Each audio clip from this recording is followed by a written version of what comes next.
जीवमजीवम दव्वम जिणवर वसहेण जेण तिष्ठम देविंद विंद वंदम वंदे तम सर्वदा शिरसा।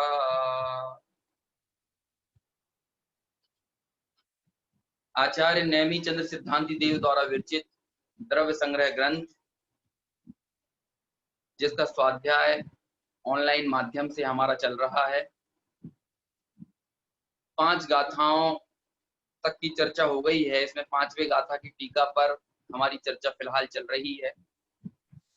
इस 5वीं गाथा में ज्ञानोपयोग के भेद प्रभेदों की चर्चा की है।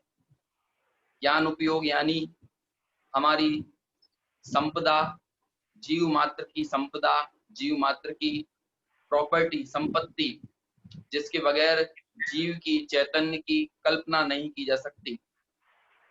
इस उपयोग को जीव का गुण भी कहा जाता है, जीव का लक्षण भी कहा जाता है, जीव की संपदा भी कहा जाता है ना। जीव का इसमें अधिकार भी कहा जाता है, उपयोग का जीव में अधिकार भी कहा जाता है। इस तरह अनेक विवक्षाओं से उपयोग के साथ जीव के संबंध बताने की चर्चाएं चलती हैं। वास्तव में तो उपयोग जीव से अलग नहीं है और जीव उपयोग से अलग नहीं है ना। उपयोग लक्षणम प्रसिद्ध सूत्र है तत्वार्थ सूत्र का, कि जीव का लक्षण, जीव रूप लक्ष्य की प्राप्ति करने के लिए जिस लक्षण के माध्यम से इस लक्ष्य तक हम पहुंच सकते हैं वह उपयोग ही है। ऐसे निरंतर प्रवर्तमान इस उपयोग लक्षण के भेद प्रभेदों की चर्चा हमारी चल रही है। उसमें सबसे पहले हमने उपयोग के 2 भेद किए, दर्शनोपयोग और ज्ञानोपयोग। पश्चात दर्शनोपयोग के 4 भेद किए, चक्षु दर्शन, अचक्षु दर्शन, अवधि दर्शन और केवल दर्शन। और फिर ज्ञानोपयोग के 8 भेद किए। उनमें 3 भेद मिथ्या दृष्टि की अपेक्षा से और 5 भेद सम्यक दृष्टि की अपेक्षा से। मिथ्या दृष्टि को कुमति, कुश्रुत और कुअवधि, इन ज्ञानों में से कोई सा ज्ञान होता है, कोई ज्ञानोपयोग होता है। और सम्यक दृष्टि के मति ज्ञान, श्रुति ज्ञान, अवधि ज्ञान, मना, पर्याय ज्ञान और केवल ज्ञान, इन ज्ञानों में से कोई ज्ञान होता है। तो इस तरह 5वीं गाथा में हमने कुमति, कुश्रुत और कुअवधि की चर्चा करने के उपरांत सम्यक दृष्टि के जो मति ज्ञान और श्रुत ज्ञान होते हैं इनकी चर्चा की है। सामान्य चर्चा की है मति और श्रुत ज्ञान की। अब टीका में इन्हीं मति ज्ञान और श्रुत ज्ञान की जो विशेष चर्चा है वो आ रही है। उनमें भी मति ज्ञान की विशेष चर्चा हो चुकी है, श्रुत ज्ञान की विशेष चर्चा आना है, जिसमें हमारे जो अनेक यक्ष प्रश्न हम लोगों के सामने रहते हैं कि जब श्रुत ज्ञान परोक्ष ज्ञान है तो उस श्रुत ज्ञान के माध्यम से होने वाला जो आत्मानुभव है उस आत्मानुभव को प्रत्यक्ष क्यों कहा जाता है, स्वसंवेदन को प्रत्यक्ष क्यों कहा जाता है। यदि हमारे मन में ये प्रश्न नहीं है तो ये प्रश्न होना चाहिए, है ना। तो यदि है तो अच्छी बात है और यदि नहीं है तो उठना चाहिए। क्यों? क्योंकि जिनवाणी को सिर्फ एक कान से सुनते गए और चाहे जैसा स्वरूप बता दिया उसको बिना परीक्षा के, बिना चिंतन के हमने उसका अवधारण कर लिया, तो ये जिनवाणी का स्वाध्याय कोई वास्तव में स्वाध्याय नहीं। जब तक जिन वाणी का स्वाध्याय करने के उपरांत हमारे दिमाग में खलबली ना मच जाए, है ना, आखिर ऐसा है तो क्यों है ना, ऐसा स्वरूप कहा है तो क्यों है ना, इसका क्या कारण है, तो कार्य कारण संबंध क्या है, अंतर संबंध सह संबंध क्या है। इस तरह जैसे कि रिसर्च कोई अनुसंधान करता हो तो वो अनुसंधान करने वाला इंटर रिलेशन, को रिलेशन, है ना, कॉज इफेक्ट रिलेशन, इनका अध्ययन करता है। ऐसे ही हमको भी जिनवाणी के सूत्रों को पढ़कर, उनका अर्थ पढ़कर, चाहे वो अध्ययन हमारा प्रथमानुयोग का हो, कर्णानुयोग का हो, चरणानुयोग का हो अथवा द्रव्यानुयोग का हो, इन चारों अनुयोगों की आपस में संधि क्या है, इनमें नए विवक्षाएं किस तरह से प्रयोग की गई हैं और इन नए विवक्षाओं के प्रयोग करने के बाद वास्तव में वस्तु का स्वरूप कैसा है और उस वस्तु के स्वरूप में से मुझे अपना प्रयोजन सिद्ध कैसे करना है। ऐसे अपने प्रयोजन तक पहुंचने की हमारी जिज्ञासा निरंतर बरतना चाहिए। यदि हम प्रयोजन तक नहीं पहुंच रहे हैं और हमारा प्रयोजन क्या है, कहते हैं हमारा प्रयोजन तो भाई स्वसंवेदन है और स्वसंवेदन के बल पर होने वाली जो सुखानुभूति है उसकी प्राप्ति करना ही हमारा प्रयोजन है, वही हमारा लक्ष्य। ऐसे लक्ष्य की प्राप्ति करने के लिए हम किस तरह से आगम का सेवन करते हैं, स्वाध्याय करते हैं, ये सारी परिपाटी को टोडरमल जी साहब ने बहुत अच्छे से समझाया है और उसी भांति हमें भी चिंतन करना चाहिए। क्यों? क्योंकि टोडरमल जी कहते हैं कि अध्ययन में या स्वाध्याय में स्वयं का विवेक बहुत महत्वपूर्ण है या परीक्षा का बहुत महत्वपूर्ण स्थान है। क्यों? क्योंकि जैसा उपदेश है वैसा आदेश अनुसार ग्रहण कर लेना ये तो बहुत आसान है, लेकिन परीक्षा करने के लिए अपना स्वयं का विवेक चाहिए और जब तक हमारा अपना विवेक जागृत नहीं है तो हम शास्त्रों के माध्यम से पढ़ी हुई चीजों को अपने जीवन में इम्प्लीमेंट नहीं कर पाएंगे। तो ऐसा ही एक प्रश्न कि भाई जब श्रुत ज्ञान को परोक्ष ज्ञान कहा, जो श्रुत ज्ञान मति ज्ञान पूर्वक होता है और मति ज्ञान इंद्रिय और मन के निमित्त से होता है, ऐसे उस श्रुत ज्ञान की परिपाटी को हम देखते हैं तो वो बड़ा परोक्ष है। तो फिर श्रुत ज्ञान को आखिर श्रुत ज्ञान के कारण होने वाला जो स्वानुभव है, जो आत्मानुभव है, वह आत्मानुभव आखिर प्रत्यक्ष क्यों कहा जाता है, ये हमें चर्चा करना है। और यही चर्चा, बहुत ही सुंदर चर्चा ब्रह्मदेव सूरी ने इस 5वीं गाथा की टीका करते हुए की है।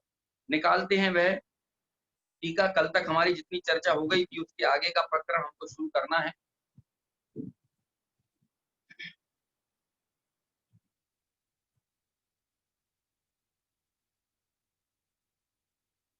आपकी स्क्रीन पर ग्रंथ आ रहा है और जो टीका की कल पंक्तियां हमने पढ़ी थी उसके आगे की पंक्तियों का पाठ हम करेंगे।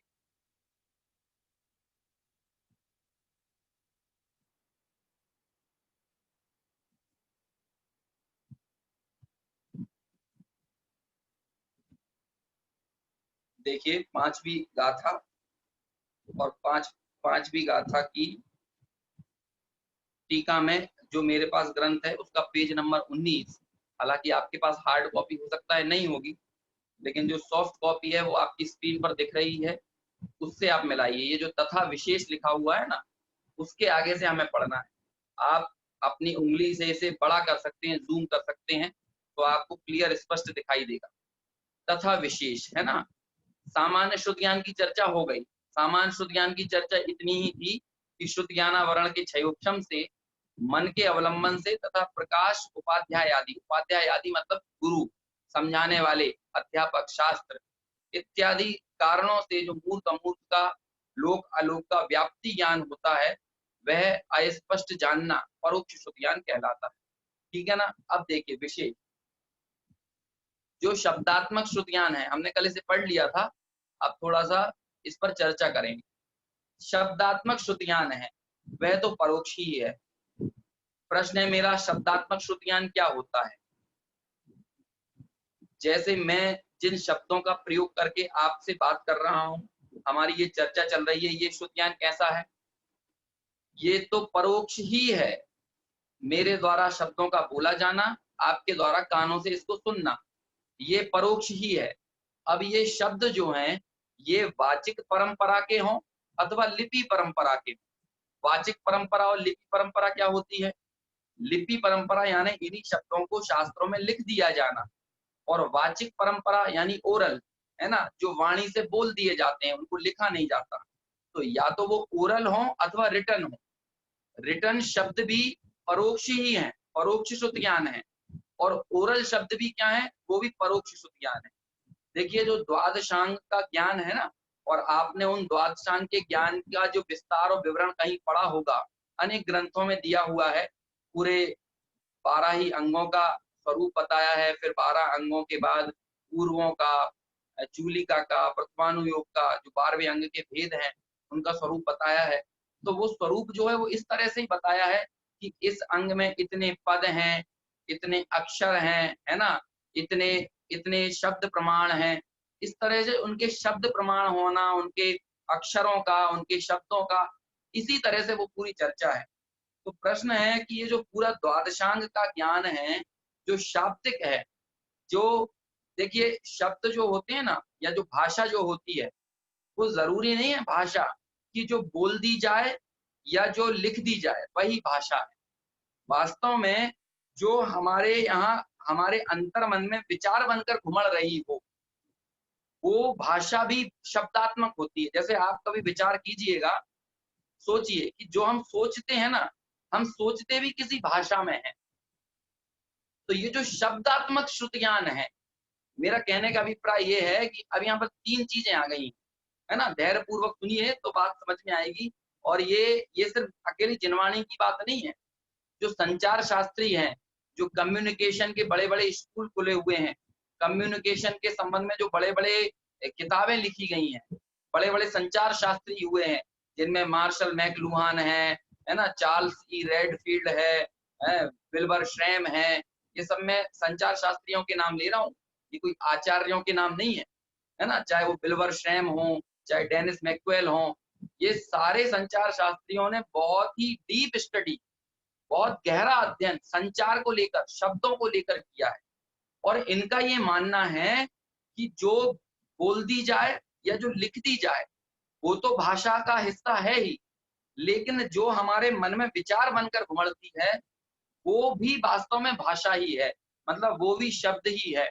आप इसको टेस्ट कर सकते हैं, आप इसकी जांच कर सकते हैं कि हम लोग जो सोचते हैं ना, वो भी किसी न किसी भाषा में सोचते हैं। जैसे यदि हम लोग हिंदी भाषी लोग हैं, तो हम लोग हिंदी में ही सोचेंगे। हम लोग, हमारे मन में जो विचार चलेंगे वो हिंदी में ही चलेंगे, है ना?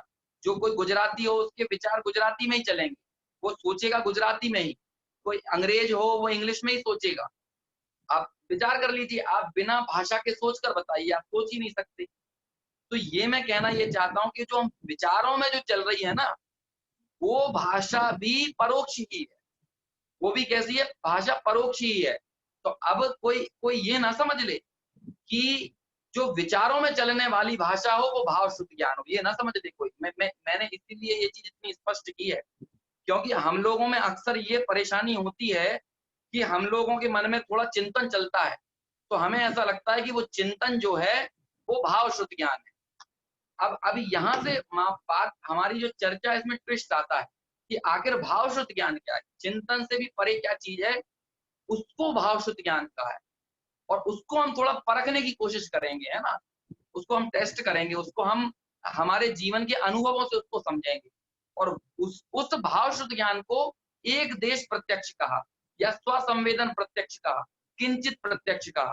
पहले तो ये समझ लें कि द्रव्य शुद्ध ज्ञान क्या क्या है, कि जो लिपि परंपरा है वो भी द्रव्य शुद्ध ज्ञान है। भाषा की, शब्दों की जो लिपि परंपरा है वो क्या है? वो भी द्रव्य शुद्ध ज्ञान, वो भी हाँ, क्या शब्दात्मक शुद्ध ज्ञान, वो भी परोक्ष ही है। दूसरा, जो अ, बोली जाने वाली भाषा है ना? वो जो शब्दात्मक भाषा है, बोलने वाली चाहे लिखने वाली, दोनों ही परोक्ष हैं। और तीसरी, जो मन में विचारों के रूप में चलने वाली जो भाषा है, वो भी वास्तव में परोक्ष है। देखिए, एक वाक्य बताता हूँ। ब्रह्मचारी जो रविंद्र पंडित जी हैं, उनके, वो इस बात को बहुत उल्लेख करते हैं कि तत्व चर्चा और तत्व चिंतन, ये दोनों ही, तत्व चर्चा हो अथवा तत्व चिंतन हो, ये दोनों ही आत्मानुभव के बाहर की चीज है। क्या कहा? कि चाहे तत्व चर्चा हो अथवा तत्व चिंतन हो। क्यों? इसको उन्होंने घटाया कि जो तत्व चर्चा होती है, ये तत्व चर्चा तो क्या है, ये अजीब तत्व है। तत्व चर्चा क्या है? ये अजीब तत्व है। ये भाषा वर्गणा का जो परिणमन हो रहा है ना, तत्व चर्चा, मैं बोल रहा हूँ, आप सुन रहे हो, या आप यहाँ फिजिकली भी आप यहाँ पर मौजूद हो जाएं और हम लोग आपस में बात करें, आप लोग प्रश्न करें, मैं उत्तर दूं, या आप लोग कुछ बात बताएं, मैं कुछ बताऊं, इस तरह जो हमारा परस्पर वचन व्यापार है वो तात्विक है। अभी हम विषय भोगों की बात नहीं कर रहे हैं, लेकिन विषय भोगों की बात भी अजीब तत्व ही है। और आत्मा की बात करना, ये भी अजीब तत्व है।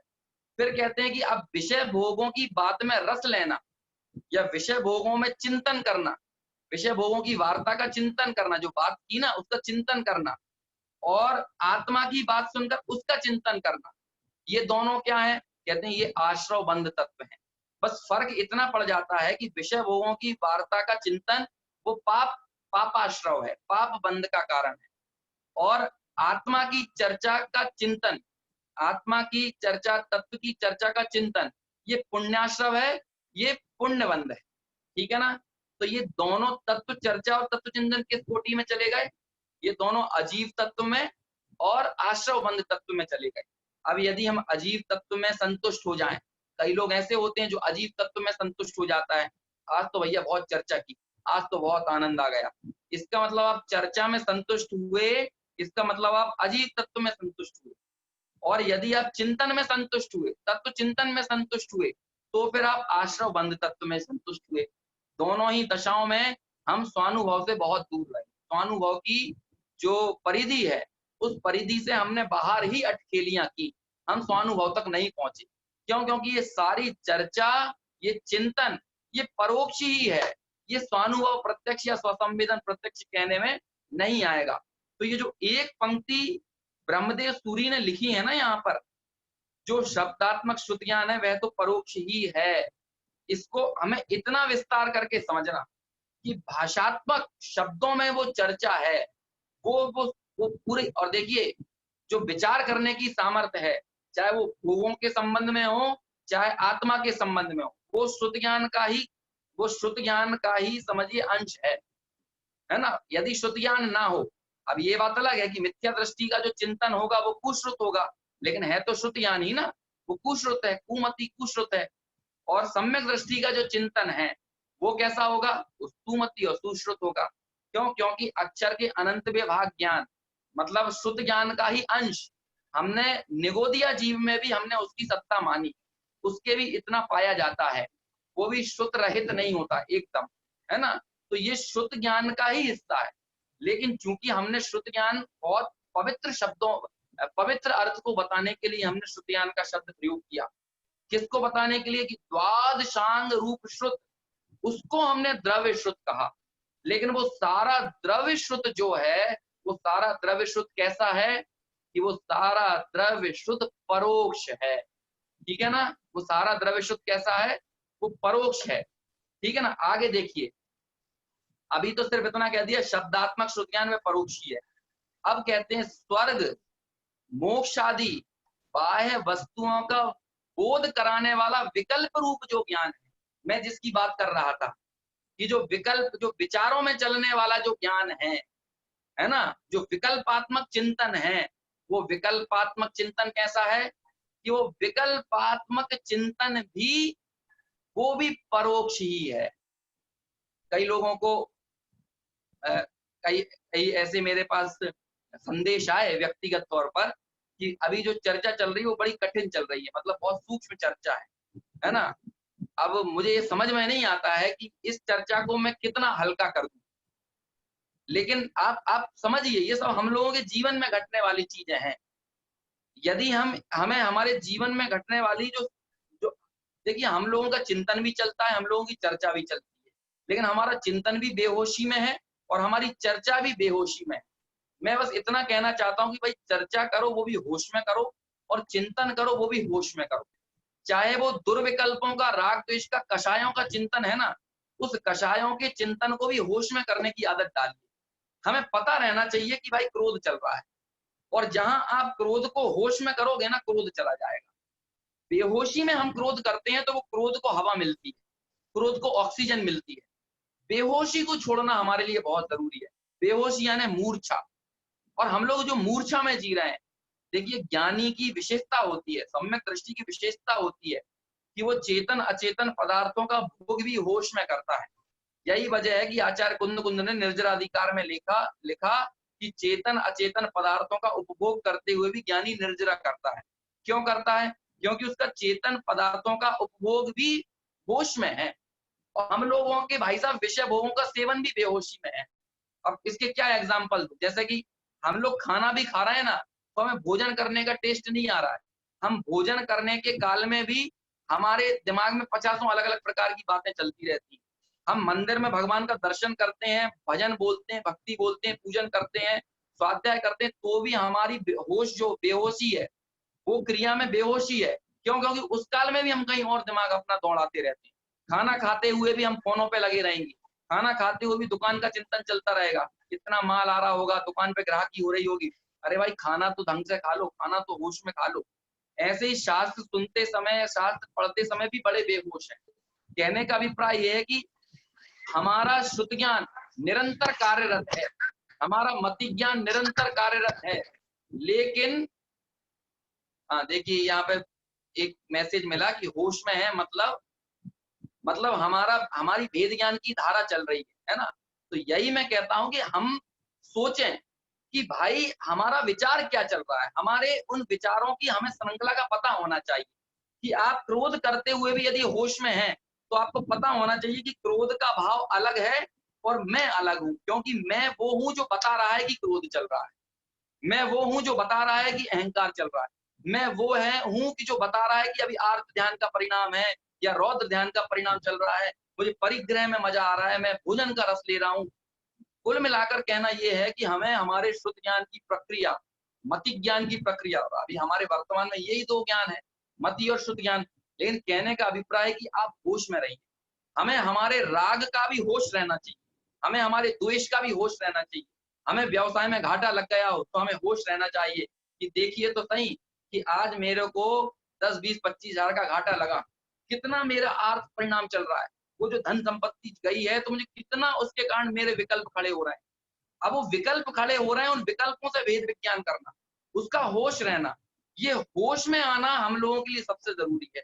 और बेहोशी में फिर हम शास्त्र सुन लें, बेहोशी में हम तत्व चर्चा कर लें, तत्व चिंतन कर लें कि भाई ठीक है अभी हमने चर्चा की, चर्चा करने के काल में सबके थोड़ा बहुत चिंतन भी चल गया, अब वो चिंतन चल गया लेकिन हमें कुछ होश नहीं है वो चिंतन चला तो क्यों चला, उसका अभिप्राय क्या है, उससे मेरे प्रयोजन की सिद्धि क्या हो रही है, वो तत्व कौन सा है, वो आश्रवबंध तत्व है, और वो यदि आश्रवबंध तत्व है तो उससे जीव तत्व न्यारा कैसे है ना। ये सारा भेद हमारे दिमाग में चलना बहुत जरूरी है। इसीलिए ये जो श्रुति ज्ञान की चर्चा है ना, ये इतनी महत्वपूर्ण है। नहीं तो हम तत्व चिंतन को या कहना चाहिए जो भेद विज्ञान की प्रक्रिया के जो विकल्प होते हैं, उस विकल्प से निर्विकल्प तक पहुंचने का जो मार्ग है, जो सीढ़ी है, उस सीढ़ी पर हम कदम नहीं रख पाएंगे और हम इन विकल्पों में उलझे रहेंगे। और ये होता है, अनंतों बार हमारे साथ हुआ है। मुनि व्रत धार अनंत बार ग्रीवक उपजायो, तो पड़ आत्म ज्ञान बिना सुख लेश ना पायो, है ना। क्या कहते हैं, सब अंग पड़े नौ पूर्व रटे, पर उससे क्या कुछ फल पाए, है ना। 11 अंग और 9 पूर्व का पढ़ने वाला होने के बावजूद भी उससे ये कुछ फल नहीं प्राप्त कर पाता। क्यों नहीं फल प्राप्त कर पाता? क्योंकि वो जो उसका शब्दात्मक ज्ञान है, जो शब्दात्मक ज्ञान उसके क्षयोपशम में है, जो शब्दात्मक ज्ञान उसके विकल्पों में है, लेकिन वो विकल्पों में रहने वाला शब्दात्मक ज्ञान उसको निर्विकल्प अनुभूति तक ले जाने में कार्यकारी नहीं बन पाता। क्यों नहीं बन पाता? क्योंकि उस समय भी उसकी कहीं ना कहीं बेहोशी बरकरार रहती है, उसकी मूर्छा नहीं टूटती है। हमारी मूर्छा टूटना बहुत जरूरी है, इसलिए ये पूरी चर्चा इतनी महत्वपूर्ण हो जाती है ना। अब इस पे हम सामान्य चर्चा करके आगे निकल जाएं तो फिर सोचिए कि आचार्यों ने जो 900 हजार वर्षों पहले इतनी मेहनत करके जो उन गाथाओं का मर्म निकाला, है ना, ताड़पत्रों पे ग्रंथों की रचना की, और हम उस हार्द को ना समझें और सिर्फ स्थूल चर्चा करके आगे निकल जाएं, तो ये आचार्यों के साथ अन्याय है, ये जिनवाणी अध्ययन का के प्रति अन्याय है, ये स्वाध्याय के प्रति अन्याय है। इसलिए हमें आचार्यों से जुड़ना चाहिए, वक्ताओं से नहीं जुड़ना चाहिए। यदि आप वक्ताओं से जुड़ रहे हैं तो समझ लीजिए वो कोई सही स्वाध्याय नहीं है, वो सही कहना चाहिए कि अध्ययन की परिपाटी नहीं है। अध्ययन की परिपाटी, स्वाध्याय की परिपाटी यही है कि हम सीधे आचार्यों से हमारा कनेक्शन जुड़े। क्या कहते हैं आचार्य? एक पंक्ति लिखी लेकिन उसका कितना विस्तृत अर्थ है कि शब्दात्मक श्रुत ज्ञान वह तो परोक्ष ही है, जो बोला जाने वाला और जो लिखा जाने वाला ये तो परोक्ष है ही, लेकिन साथ में स्वर्ग मोक्ष आदि बाह्य वस्तुओं की, अब बाह्य वस्तुओं में यद्यपि लिखा स्वर्ग मोक्ष है, लेकिन बाह्य वस्तुओं में वो सब समझना जो मेरे आत्म स्वरूप के बाहर है, वो सब कुछ क्या है, वो बाहर ही है, जो मेरी अनुभूति के बाहर है, वो अनुभूति के बाहर वर्तने वाला सारा ज्ञान, सारी चीजों का बोध, है ना, जो वो सब ये तत्व का ही हिस्सा है, चाहे वो स्वर्ग का, मोक्ष का, अनुयोगों का, है ना, शब्दात्मक तौर पे पदार्थों का, शब्दात्मक तौर पर द्रव्यों का, सामान्य गुणों का, विशेष गुणों का, 47 शक्तियों का। यदि वो शब्दात्मक तौर पर सिर्फ बोध कराने वाला है तो समझना वो बाह्य है, ठीक है ना। पूरा कर्णानुयोग, जम्बू द्वीप का, लवण समुद्र का, मानुषोत्तर पर्वत का, स्वर्ग का, मोक्ष का, है ना, 7 नरकों का, 4 गति 84 लाख योनियों का, मारणा स्थान का, गुण स्थान का, जीव समास का, ये सब क्या है, ये इन सब वस्तुओं का बोध कराने वाला विकल्प रूप जो ज्ञान है, वो विकल्प रूप ज्ञान क्या है कि वह भी परोक्ष है। वो भी ज्ञान क्या है? परोक्ष है। क्यों? क्योंकि उस विकल्पात्मक ज्ञान में भी शब्द नहीं गए हैं, उस विकल्पात्मक ज्ञान में भी भाषा नहीं पिलाई है, बल्कि वहां भी भाषा मौजूद है, इसलिए वो भी परोक्ष है। ठीक है ना? ये दो पंक्तियां हुई। तीसरी पंक्ति, और जो अभ्यंतर में सुख दुख के विकल्प रूप मैं हूं, अनंत ज्ञानादि रूप मैं हूं, ऐसा ज्ञान। क्या कहा? अब वो जो 47 शक्तियों का है ना, स्वर्ग का, नरक का, मोक्ष का, ये जो विकल्पात्मक बोध का ज्ञान था, सिर्फ क्षयोपशम रूप कोरा ज्ञान था, वो तो कहते हैं कि वो तो परोक्ष है ही, लेकिन अब कहते हैं कि अब थोड़े अभ्यंतर चिंतन, अब अभ्यंतर विकल्प रूप चिंतन धारा चली। अभी तक तो सिर्फ बाह्य विकल्प रूप धारा थी, लेकिन अब उसकी धारा अंतरोन्मुख चली, और ईमानदार धारा, बेईमान नहीं। हम यदि बेईमानी से कहें कि मैं ज्ञानानंद स्वभावी हूं और मैं ज्ञानानंद स्वभावी हूं, इस शब्द का हम अंतर में अवभाषण ना कर रहे हो, अंतर में विकल्पात्मक अवभाषण इन इन शब्दों का ना कर रहे हो, तब तक वो समझिए परोक्ष ही है। लेकिन जब अंतर में हमने महसूस किया कि भाई ये जो सुख दुख के विकल्प हैं, चाहे वो सुख दुख के विकल्प हम देखें कि भाई जब इच्छाओं की उत्पत्ति होती है तो अंतर में बड़ी आकुलता पैदा होती है, और जब इच्छाओं की उत्पत्ति नहीं होती तो बड़ी निराकुलता लगती है। इस तरह से हम जब विचार करें कि वास्तव में ये जो दुख रूप वृत्ति है, ये इच्छा रूप वृत्ति है, ये इच्छाओं की वृत्ति, ये मेरा स्वभाव नहीं हो सकता, लेकिन जो सहजता है, वो सहजता मेरा स्वभाव होना चाहिए। और जब मैं सहज रहता हूं तो बड़ा सुखी, जब निराकुल महसूस करता हूं, और जहां पर इच्छाओं का बवंडर आता है, जहां पर इच्छाओं की हवाएं चलती हैं, तो उन इच्छाओं की हवाओं के परिणाम स्वरूप मुझे क्रोध भी होता है, मान होता है, मायाचारी के भाव आते हैं, लोभ होता है।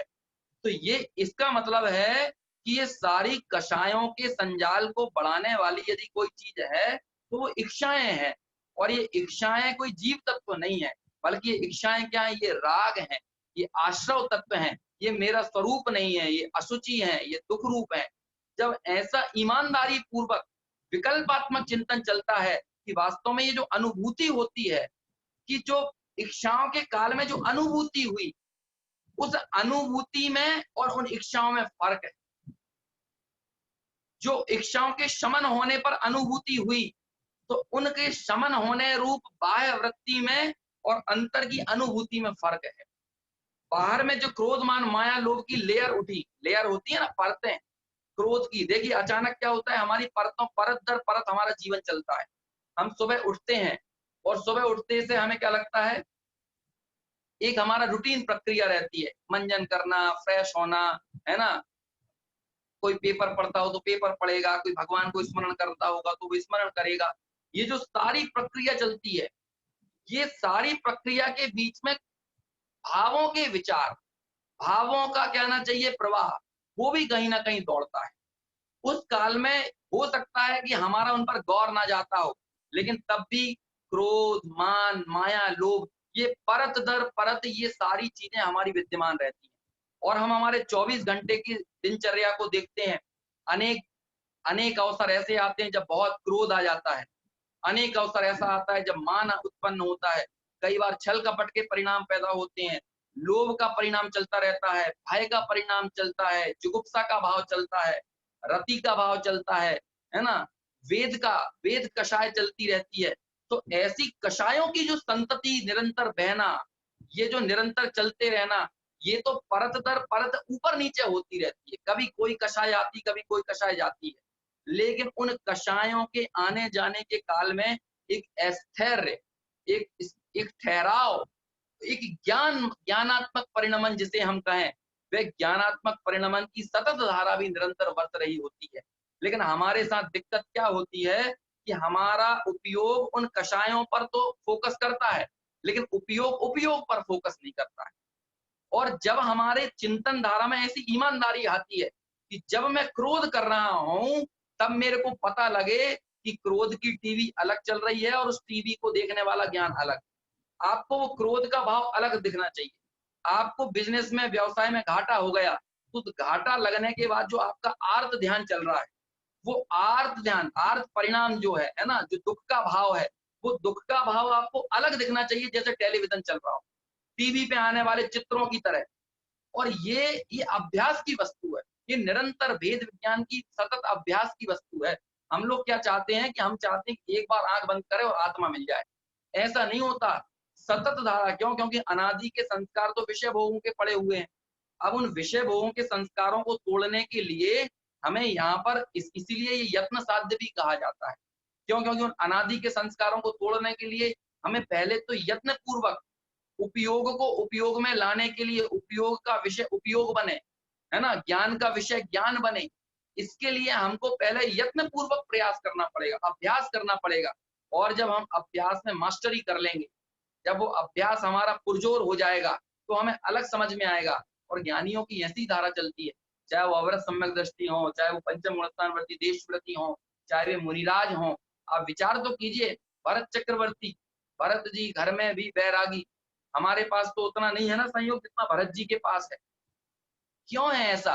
क्यों? क्योंकि उन्हें उन 6 खंडों के बीच में रहते हुए भी जो पूरे के पूरे आवेग, है ना, क्रोध मान माया लोभ आदि के भूमिका अनुसार उनकी जो कक्षाएं वर्त रही हैं, भूमिका अनुसार जो राग द्वेष हो रहा है, वो राग द्वेष क्रोध मान माया लोभ आदि की धारा अलग दिखती है। और उस काल में अपनी ज्ञान धारा पर उनका अलग दृढ़ निर्णय रहता है ना।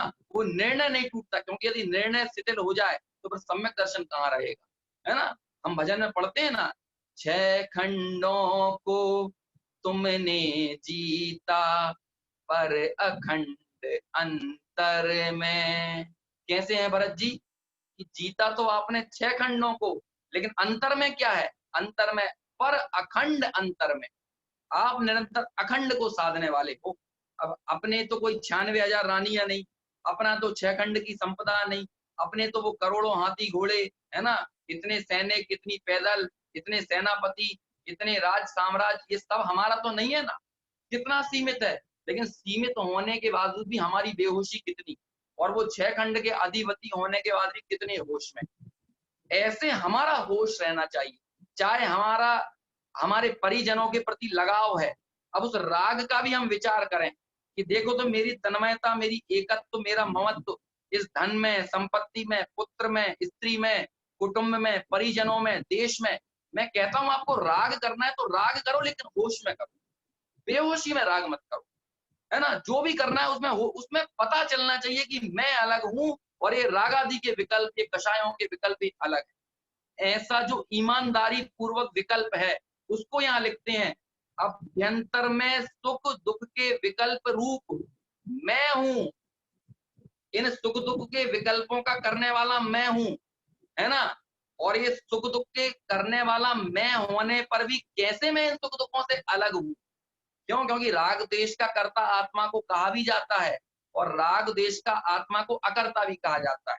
आपसे एक सवाल करते हैं, जैसे कि मुझे बुखार आया, तो बुखार मुझे आया या नहीं आया? पहले प्रश्न, पहले तो ये निर्णय करो, जो बुखार या तबीयत क्या कहना चाहिए, जो टेम्परेचर बढ़ा, वो टेम्परेचर मुझ में बढ़ा या नहीं बढ़ा? मेरे शरीर मत, अभी देखिए निश्चय मत लगाना यहाँ पर तो ये समझना कि मुझ में मतलब शरीर में जो बुखार आया, या शरीर में चलो फोड़ा आया हुआ, फोड़ा हुआ, फुंसी हुआ, जो भी विकार आया, वो विकार शरीर का है या नहीं है?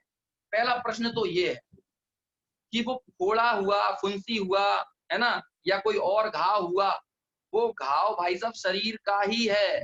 पहले आपको ये मानना पड़ेगा। लेकिन फिर जब आप ये मान लोगे कि ये शरीर का है, लेकिन शरीर का है ये मानने के काल में भी हम ये मानते हैं कि ये शरीर का नहीं है। क्यों? क्योंकि यदि ये मान लें, पूरी तरह से ये मान लें कि ये शरीर का ही है, तो उसका इलाज करवाने कौन जाएगा, उपचार कराने कौन जाएगा? और डॉक्टर भी यही करता है, डॉक्टर का तरीका भी यही होता है। डॉक्टर आपके शरीर पर हाथ लगाकर देखेगा, आपका टेम्परेचर बढ़ा हुआ देखेगा, तो कहेगा हाँ भाई शरीर गर्म तो बहुत है ना, बहुत दिन से पीड़ित हो तुम, बहुत परेशानी में हो, अच्छा हुआ सही समय पर आ गए, है ना, नहीं तो दिक्कत हो जाती, तुम बहुत बड़ी परेशानी में फंस गए हो। क्यों? क्योंकि ये तुम्हारा ही है, ये तुम्हारी ही तकलीफ है। पहले तो तुम्हें तुम्हारी तकलीफ को ये एहसास कराता है कि तकलीफ बड़ी है और ये तकलीफ तुम्हें है। ये बताता है। लेकिन फिर कहता है कि चलो कोई बात नहीं, सही समय पर आ गए, अपन 4 दिन में सही कर देंगे। उसी काल में उसका वजन किस पर जाता है? उसका वजन इस बात पर जाता है कि ये तकलीफ भले तुम्हें है, लेकिन ये तुम्हारा स्वरूप नहीं है। क्यों? क्योंकि 4 दिन में इसकी छुट्टी हो जाएगी। शरीर तो शरीर रह जाएगा, लेकिन ये शरीर का विकार चला जाएगा। ऐसे ही आत्मा में राग द्वेष के विकार उत्पन्न होते हैं। तो पहले तो हमारे सदगुरु ये हमें एहसास कराते हैं कि ये राग तुम्हारा है, ये द्वेष तुम्हारा है, इनके कारण आत्मा पीड़ित है, इनके कारण 4 गति 84 लाख योनियों के चक्कर काट रहा है। यदि ये बात को ना माने, तो आखिर वो राग द्वेष को दूर करने के लिए उपाय क्यों करे, पुरुषार्थ क्यों करे? और जब ये मान लेता है कि हाँ भाई, इस राग द्वेष के कारण मैं दुखी हूँ, इन विकल्पों के कारण, दुर्विकल्पों के कारण मैं दुखी हूँ, फिर हमारे सदगुरु कहते हैं, हमारे आचार्य कहते हैं, अरहंत भगवंत कहते हैं, जिनेंद्र परमात्मा कहते हैं कि नहीं, ये राग द्वेष तो तेरा स्वरूप नहीं है, अनादि से तूने राग को छुआ नहीं है। राग राग में है और ज्ञान ज्ञान में है। और ऐसा बल दिलाकर तुझे तेरे ज्ञान स्वभाव की महिमा दिलाई जाती है। और ज्ञान स्वभाव की महिमा जब आती है, तो राग की विकल्प तरंगें उड़कर स्वतः, क्योंकि राग की बेहोशी चली गई ना, राग की तरफ हमारा वजन चला गया ना, और जहां राग पर से वजन, राग पर से जोर, राग की दृष्टि जैसे ही निकली और स्वरूप की दृष्टि हुई, इसने ये माना कि मैं तो भाई साहब अनंत ज्ञानादि स्वरूप आत्मा हूँ, ज्ञानानंद स्वभाव ही मेरा स्वरूप है, मैं रंग राग से भिन्न, भेद से भी मैं भिन्न निराला हूँ। ना मेरे में रंग है, मतलब ना वर्णादि है, ना राग है और ना भेद है। ये भेद कल्पनाएं भी मुझ में नहीं है, ये भी पर हैं, लेकिन ये भेद विज्ञान की जो स्टेप है, ये बहुत आगे की चीज है। पहले तो आचार्य आपको ये बताएंगे कि ये सुख दुख रूप विकल्प, ये राग देश आदि ये मेरे हैं। फिर यहाँ से हम इसका निर्णय करने के बाद जब हम और गंभीरता से सोचते हैं, तो पता चलता कि नहीं, ये राग देश मेरे नहीं है ना। मैं कैसा हूं कि मैं तो अनंत ज्ञानादि रूप हूं। ऐसा जो निर्णय है, ऐसे जो विकल्प हैं, ऐसे जो अंतरोन्मुख विकल्प हैं, इन अंतरोन्मुख विकल्पों को कहा कि ये ईशत प्रत्यक्ष, ईशत परोक्ष है, मतलब किंचित परोक्ष है। तो किंचित परोक्ष मतलब किंचित क्या हुए? किंचित प्रत्यक्ष भी हुए। क्यों? क्योंकि उसकी ईमानदारी यहाँ पर है ना, उसने इस बात का निर्णय किया ना धैर्य पूर्वक कि हाँ भाई, मैं इस बात को मान तो रहा हूँ कि जब मुझे क्रोध पैदा होता है, कि उस क्रोध के काल में मैं, ये बताता कौन है कि मुझे क्रोध आ रहा है? आप लोग बताइए, कभी आपको गुस्सा आता है तो आप ये बोलते हैं कि नहीं, देखो मेरे से 15 मिनट बात मत करना, मुझे बहुत गुस्सा आ रहा है। मतलब आप सामने वाले को ये बोल आगाह कर देते हो कि मुझसे बात मत करना, मुझे गुस्सा आ रहा है। इसका मतलब गुस्सा आ रहा है, इस गुस्से को बताने वाला ज्ञान भी आ रहा है। और कमाल की बात यह है कि गुस्सा आ रहा है और गुस्सा जा रहा है, लेकिन ज्ञान तो आ ही आ रहा है ना। ज्ञान तो एक सतत रूप से प्रवाहित हो ही रहा है। ज्ञान ज्ञान ज्ञान ज्ञान ज्ञान ज्ञान ज्ञान ज्ञान ज्ञान का ही परिणमन निरंतर सतत चल रहा है। लेकिन क्रोध का क्या हो रहा है कि क्रोध का ऐसा नहीं हो रहा। क्रोध तो आ रहा है, फिर चला ही जा रहा है, फिर उसके बाद मान आ रहा है, मान जा रहा है, मायाचारी आ रही है, मायाचारी जा रही है, द्वेष, लोभ आ रहा है, लोभ जा रहा है। ये तो आ रहे हैं, जा रहे हैं, लेकिन इनको बताने वाला ज्ञान का सतत परिणमन निरंतर चल रहा है। ये जो आपने अंतर का निर्णय किया, विकल्पात्मक निर्णय, विकल्पात्मक चिंतन, इस विकल्पात्मक चिंतन को क्या कहा? इसको कहा ईशत प्रत्यक्ष या ईशत परोक्ष, किंचित परोक्ष। ठीक है ना? कहां तक आई बात? पहले तो परोक्ष क्या था उसको बता दिया, फिर किंचित परोक्ष क्या है उसको बताया, है ना। अब आगे, इसके भी आगे चलते हैं, किंचित परोक्ष के भी आगे। फिर और जो निश्चय भाव शुद्ध ज्ञान है, अब देखिए निश्चय भाव शुद्ध ज्ञान क्या है। निश्चय भाव शुद्ध ज्ञान है वह शुद्धात्म अभिमुख होने से सुख के संवेदन स्वरूप है। अब निश्चय शुद्ध ज्ञान क्या होता है? निश्चय शुद्ध ज्ञान, अब देखिए मैं बताता हूँ। देखिए मैं बताने का, मैं सिर्फ प्रयास कर रहा हूँ, और मुझे ये बताने के लिए लौकिक उदाहरण आपको देना पड़ेगा। अब आत्मा को समझ, क्योंकि परिचित से अपरिचित के बारे में बताया जाता है ना, इसीलिए मजबूरी है। जैसे कि एक लड़के की शादी पक्की हुई, है ना, किससे पक्की हुई? कोई भी, या लड़की की पक्की हुई, है ना, लड़की की लड़के से हुई, लड़के की कोई से भी हुई। अब उनमें से चाहे लड़के का चिंतन चल रहा हो या लड़की का चल रहा हो, हम लड़की का मान लेते हैं ना। अब वो लड़की ये सोचती है, लड़की को पहले, अब तो क्या है कि लड़का लड़की संबंध तय कर लेते हैं, पहले ऐसा नहीं होता था, संस्कारों की बहुत प्रबलता होती थी, माता पिता देखते थे और लड़की को तो पता ही नहीं होता था कि भाई पिताजी कहाँ संबंध करके आ गए, पिता की जो आज्ञा है वो सिरोधार्य है, ऐसा माना करती थी कन्याएं। तो उसने बस सिर्फ ये सुना कि भाई तेरा रिश्ता किससे पक्का हुआ है, तेरा रिश्ता कोई सुरेश, रमेश, दिनेश है ना, इस नाम के व्यक्ति से पक्का हुआ है। तो अभी जो उसने सुना सुरेश, रमेश, दिनेश, ये जो शब्द सुने, ये क्या है? ये जो सुरेश, रमेश, दिनेश का शब्दात्मक ज्ञान है, ये क्या है? कहते हैं ये परोक्ष ज्ञान। ये क्या है? ये परोक्ष है। हाँ, उसने ये माना हुआ है कि कोई कोई है, सुरेश नाम का व्यक्ति है जिसका मेरा संबंध होने वाला। ऐसे ही आपने सुना कि मैं आत्मा हूँ, तो बस आत्मा हूँ, आत्मा इस शब्दों को अवधारण किया है, कोई आत्मा नाम की वस्तु है और वो वस्तु रूप मैं हूँ, ऐसा शब्दात्मक ज्ञान। ये शब्दात्मक ज्ञान क्या है? ये परोक्ष है। फिर वो सुनने के बाद आगे क्या करती है? आगे वो चिंतन करती है, या फिर चिंतन किसके बारे में करती है कि जो उसके पिताजी ने बताया कि उसका बहुत बड़ा बिजनेस है, वो इतना पढ़ा लिखा है ना? इस तरह से और बताया उसके घर में मम्मी है, पापा है, ननद है, जेठानी है, ऐसी और चर्चा की, कौन ननद है, कौन जेठानी बनेगी, कौन कितने भाई हैं, कितने बहन है, गोरा है, काला है, ये सारी चर्चा बताई। तो अब वो विकल्पात्मक चिंतन क्या कर रही है? कैसा चिंतन कर रही है कि वो इतने पढ़े लिखे हैं, उनका व्यवसाय ऐसा, ऐसा जो ज्ञान करने के बाद जो चिंतन में चल रहा है। अभी तक सुरेश को देखा नहीं, नरेश, दिनेश किसी को देखा नहीं जिससे उसकी संबंध पक्का हुआ है, ठीक है ना? ये जो बोध कराने वाला जो ज्ञान है, ये जो विकल्पात्मक चिंतन चल रहा है उस व्यक्ति का नाम सुनने के बाद, ये बोध कराने वाला जो बाह्य ज्ञान है, ये बाह्य है। अभी जब तक बाह्य है, अभी इसमें अंतरंग तन्मयता को जोड़ने की बात नहीं है। ये बाह्य चिंतन जितना है, ये सारा किसमें जाएगा? कहते हैं ये भी परोक्ष है।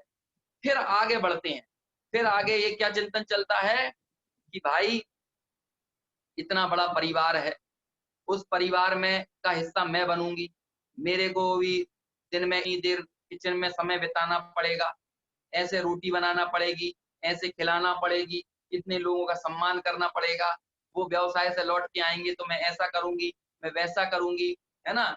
उनको इस तरह से मैं आदर दूंगी, सम्मान करूंगी। मतलब उसका सारे चिंतन धारा में जो अपने को इन्वॉल्व करके जो सामने वाले के प्रति जो एकत्व तो पैदा हो रहा है, अभी भी मिलना नहीं हुआ, देखना नहीं हुआ, क्योंकि अब जैसी सुविधा पहले नहीं हुआ करती थी कि भाई इंटरनेट है ना? तो वीडियो कॉन्फ्रेंसिंग हो गई, जूम पे देख लिया, व्हाट्सएप पे देख लिया, ऐसा पहले तो नहीं था।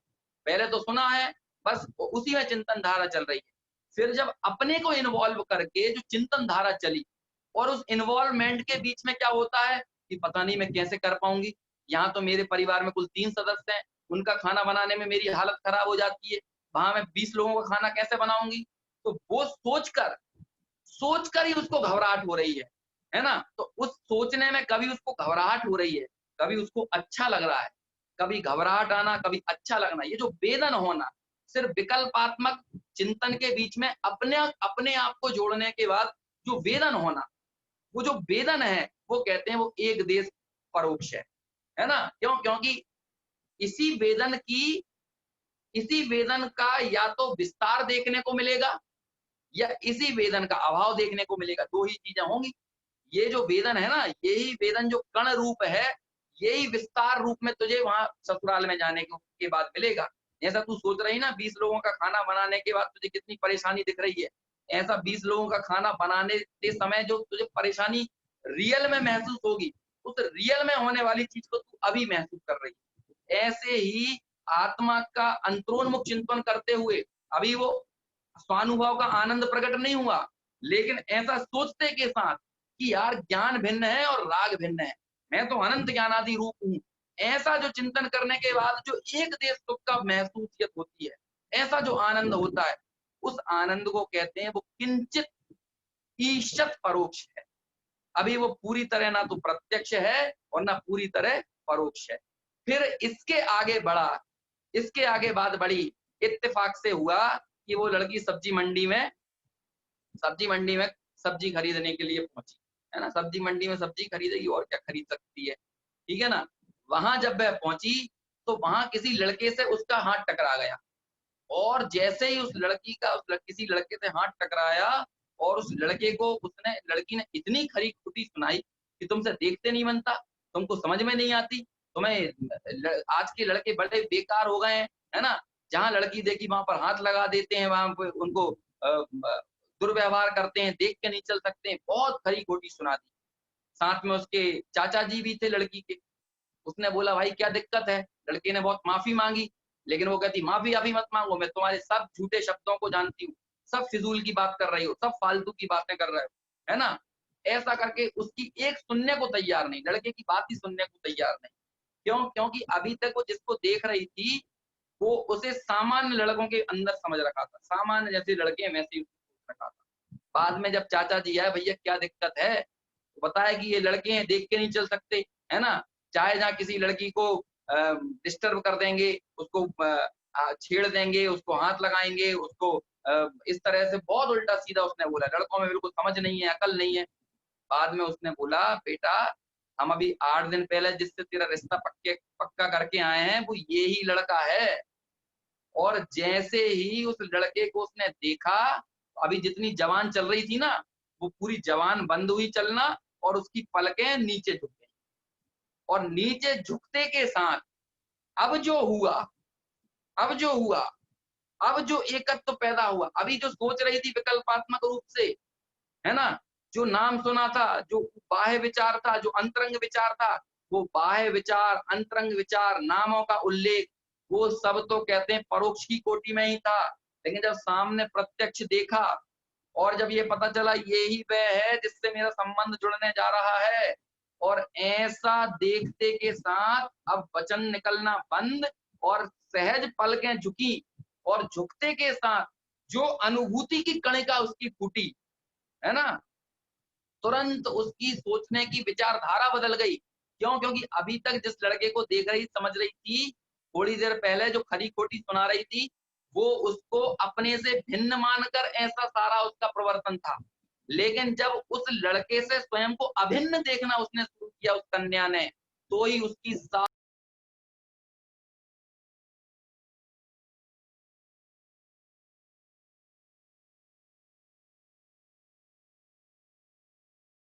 गई और चिंतन धारा बदल कर उस समय जो उसकी अनुभूति की कणिका फूटी, उसको समझना कि वो स्वसंवेदन रूप है ना?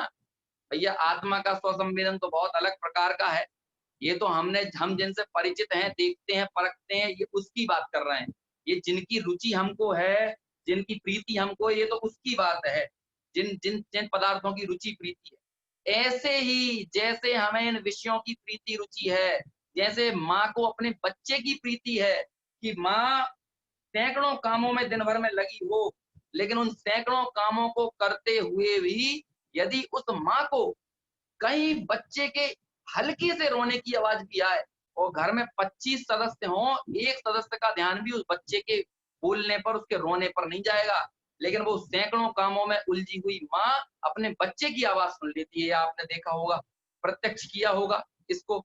जिन लोगों ने खुद माँ बने हों उनको पता होगा, और जो स्वयं माँ ना बने होंगे उन्होंने माँ की प्रवृत्ति देखी होगी। तो ये जो प्रीति है, ये जो लगाव है, ये जो एकत्व है, उस एकत्व की धुन, उस लगाव की धुन, उस प्रीति की धुन सतत वर्धती है। ऐसे ही ज्ञानी के भी भाव शुद्ध ज्ञान में मैं कौन हूँ, ऐसी धुन निरंतर वर्धती है। भले ही वो कितने ही विषयों के बीच में उलझा हुआ क्यों ना दिखता हो, लेकिन तब भी उसका होश नहीं खोता, उस समय भी वो बेहोशी में नहीं जाता, और इसलिए पता रहता है कि मैं वास्तव में कौन हूँ। ये जो संवेदन है, ये जो लगाव है, ये जो एकत्व है, इस संवेदन का जो सुख है, देखिए माँ रात रात भर जगेगी अपने बच्चे के लिए, लेकिन तो भी सुबह उठने के बाद लगेगा नहीं कि उसने बहुत भारी काम किया हो। क्यों? क्योंकि जहाँ प्रीति होती है वहां पर रात का जगना, उसके कपड़े धोना, उसकी बार बार पट्टी साफ करना, है ना, और दूसरे जितने काम होते हैं बच्चे के लिए, ये सब करना उसको बहुत भारी नहीं लगता है। क्यों? क्योंकि जहाँ प्रीति होती है वहां पर थकान नहीं होती। ऐसे ही जहां पर स्वभाव की रुचि है, उस रुचि के काल में जो आनंद झरता है, उस आनंद का वेदन इतना अतुल्य अमूल्य होता है कि उस अतुल्य अमूल्य आनंद के आगे अन्य बाह्य प्रवृत्ति तत्संबंधी, चाहे वो तपश्चरण आदि क्यों ना हो, चाहे वो संयम का पालन क्यों ना हो, लेकिन वो संयम तप आदि दूसरे लोगों को तो बोझ लगेंगे। दूसरे लोग कहेंगे मुनिराज कैसे वनखंड आदि में रहते होंगे, लेकिन मुनिराज से पूछिए कि उन्हें तो उस काल में भी किसकी धधक जगी हुई है, किस चीज की लगन लगी हुई है, और जहां उसकी रुचि और लगन हो तो ऐसे वे मुनिराज तो चोटियां तलाशते हैं जहां पर कोई व्यक्ति ना आए, कोई उन्हें डिस्टर्ब ना करे, और वे अपने प्रियतम के साथ रहें, है ना। लौकिक में भी देखते हैं कि नहीं कि नया नया लोगों को, लड़के लड़कियों को आपस में प्रेम हो तो वो सोचते हैं कि हमको थोड़ा सा क्वालिटी टाइम स्पेंड करने को मिले, लोग बाग डिस्टर्ब ना करें। तो ये बाहर की प्रीति में ऐसा होता है ना। वो रात रात भर लड़के लड़की फोन पर बात करते रहेंगे और सुबह उनकी आंखें थकी हुई नहीं लगेंगी, क्यों? क्योंकि प्रीति के कारण ऐसा होता है। अरे ऐसे ही स्वरूप की शुद्धात्मा की प्रीति, ये तो अनुभव जिनका हुआ है, हम उनके उदाहरण दे रहे हैं, बहुत खोटे उदाहरण है, बहुत स्थूल उदाहरण है, लेकिन क्या करें, उस शुद्धात्म तत्व की बात समझाने के लिए उसी से समझाना पड़ेगा जिसका हमको परिचय पड़ा हुआ। ऐसे स्वरूप की अनुभूति प्रीति होने पर जो स्वसंवेदन के आकार रूप जो आनंद पैदा होता है, कहते हैं वो आनंद वो है प्रत्यक्ष है। यद्यपि वो प्रीति जो है, वो स्वसंवेदन जो है, वो श्रुत ज्ञान ही है, और श्रुत ज्ञान तो सविकल्प होने पर इंद्रिय मन जन, देखिए आगे की पंक्ति पढ़ रहा हूं मैं, आपके सामने स्क्रीन पर है। वो स्वसंवेदन आकार रूप होने से सविकल्प होने पर भी कैसा है वो स्वसंवेदन, कि भाई वो ज्ञान का जो स्वरूप है ना, ज्ञानोपयोग का साकार, ऐसे ही ज्ञानोपयोग के स्वरूप रूप साकार होने पर भी, यानी सविकल्प होने पर भी, अब जो महत्वपूर्ण बात, उस सविकल्प को निर्विकल्प क्यों कहा जाता है?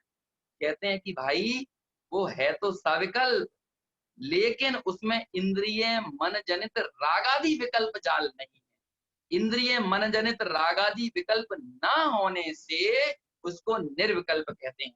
लेकिन निर्विकल्प होने का मतलब निर्विचार हो जाना नहीं है। टोडरमल जी की बहुत प्रसिद्ध पंक्तियां हैं मोक्ष मार्ग प्रकाशक की, है ना। इसका उस निर्विकल्पता का मतलब ये मत समझ लेना कि वो निर्विचारा हो गया हो, ज्ञान ही चला गया हो, क्यों? क्योंकि ज्ञान का तो स्वरूप ही है कि वो साकार होता है, सविकल्प होता है।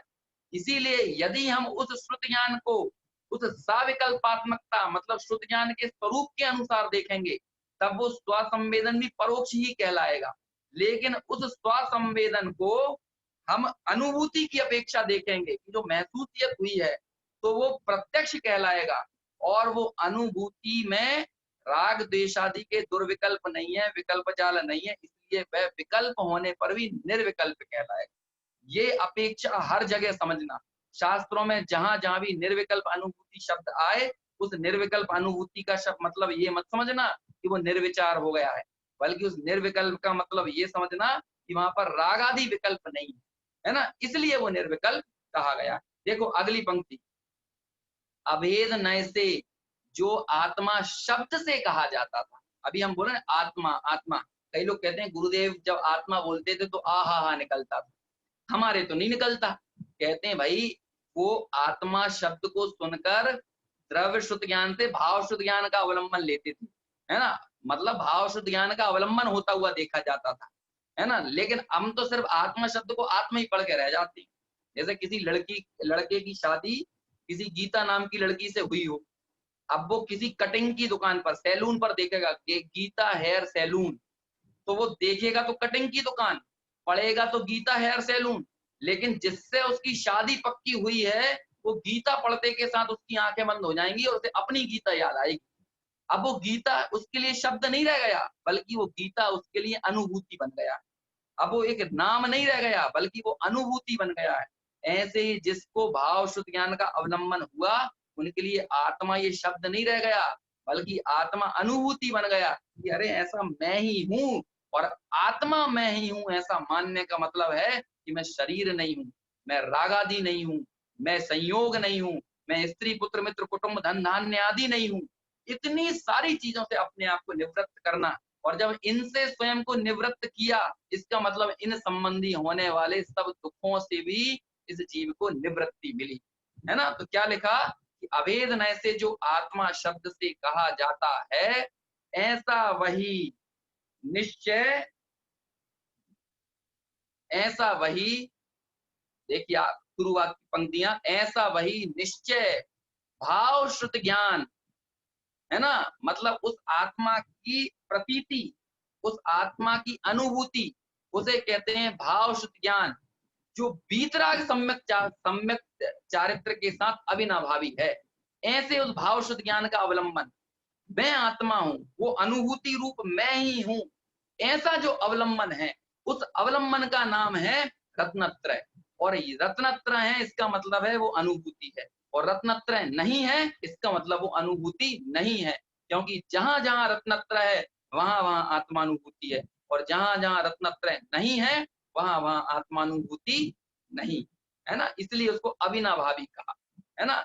ऐसा वो शुद्धात्मा जो अवेदनय से शब्दों में कहा गया था, वही निश्चय भाव शुद्ध ज्ञान के द्वारा जब उसकी अनुभूति हुई तो वह आत्मा सम्यक चारित्र, वीतराग सम्यक चारित्र के साथ अविनाभावी है। वह केवल ज्ञान की अपेक्षा से तो परोक्ष है। क्यों? क्योंकि जैसा केवल ज्ञान उसके प्रदेश आदि को, उसके गुणों को स्पष्ट देखता है, ऐसा भाव शुद्ध ज्ञान नहीं देखता। वो तो सिर्फ अनुभूति करता है कि ऐसा ही मैं हूं, मैं संयोगों रूप नहीं हूं, मैं रागादि रूप नहीं हूं। वो तो सिर्फ अनुभूति करता है। इसलिए केवल ज्ञान की अपेक्षा तो वो परोक्ष है। लेकिन संसारी जीवों की अपेक्षा यदि देखा जाए तो उन संसारी जीवों को यदि हम खड़ा करें जिन्होंने उस आत्मा की अनुभूति नहीं की, जिन्होंने स्वसंवेदन नहीं किया, तो उनको कहेंगे इन सब को प्रत्यक्ष नहीं है।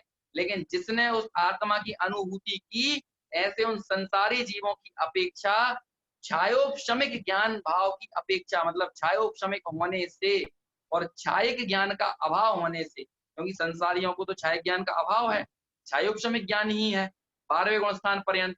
तो उन 12वें गुणस्थान पर्यंत के जीवों में जिन्हें वो अनुभूति हुई है, वो छायोपशमिक ज्ञान की अपेक्षा से अनुभूति, उस स्वसंवेदन को प्रत्यक्ष कहेंगे, केवल ज्ञान की अपेक्षा परोक्ष, और संसारियों के छायोपशमिक ज्ञान की अपेक्षा उस स्वसंवेदन को परोक्ष।